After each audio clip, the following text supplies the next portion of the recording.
บุญวาสนาของเฮานั้นบ่สมเพิ่น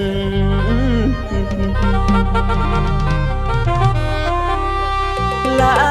ยฮักเจ้าเหลือเกินแต่ว่าเงินหลายบ่พอ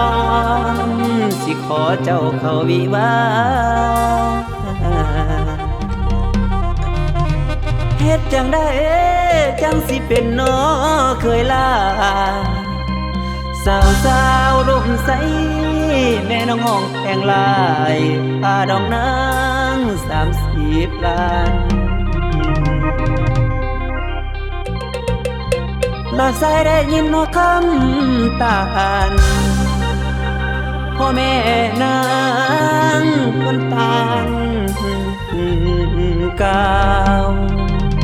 หัวใจสายมันลดปวดเจ้าข้าดองเจ้า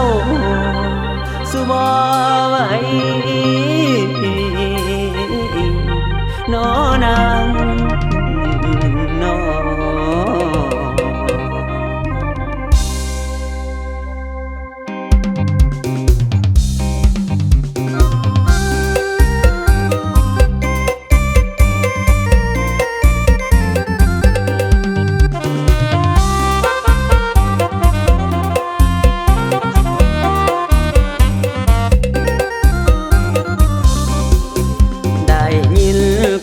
น้องกล่าว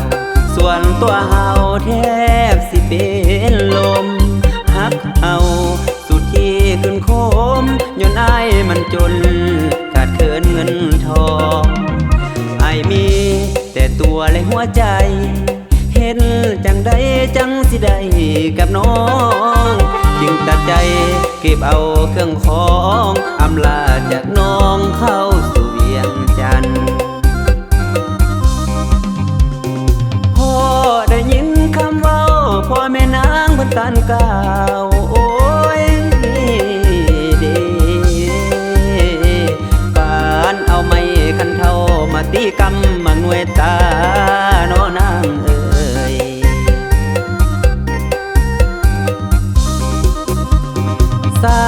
30 ล้านเพิ่นว่าเสียเอาเสนเอาไปแต่งโอ้ย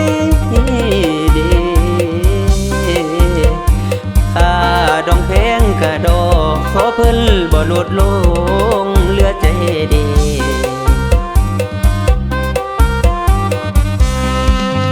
วางเวเทเดหัวใจเฮ็ดจังได้สิได้น้องสอนบอนอายคิดหลายจนสิตายย้อนเพราะเงินอายมันบ่มีมันแสนเต็มทีแท้โนทางอาย30 ใบมีคำอีกแด่อายฮักเจ้าฮักหลายแท้โอ้ยแท้หมดทางแก่แม่นอีหลีไอ้คนบ่มีเสียวใส่มาแต่งอายฮักคำแพงแท้เด้เจ้าแท้เด้เจ้าแม่เฒ่าก็ฮู้ว่าลูกทั้งสองฮักกันส่ำใดแต่ลูกสู้บ่ไหว30 ล้านคำอีกตั้งห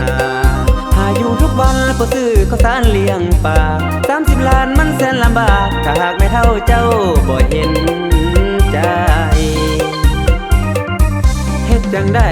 เด้ล่ะไอ้หมดปัญญาหาเงินมาแต่งเข้าขาดแรงแกงยังขาดหม้อขอเพิ่นบ่รู้โลงเบาโป่งคำข่าวคำเดิมเอาคนกันเกินอยากเป็นเคยเพิ่นซ้ำครึ่งหนึ่งก็พอว่าพอฟังอันนี้ยัง30 กว่าล้านไอ้ยอ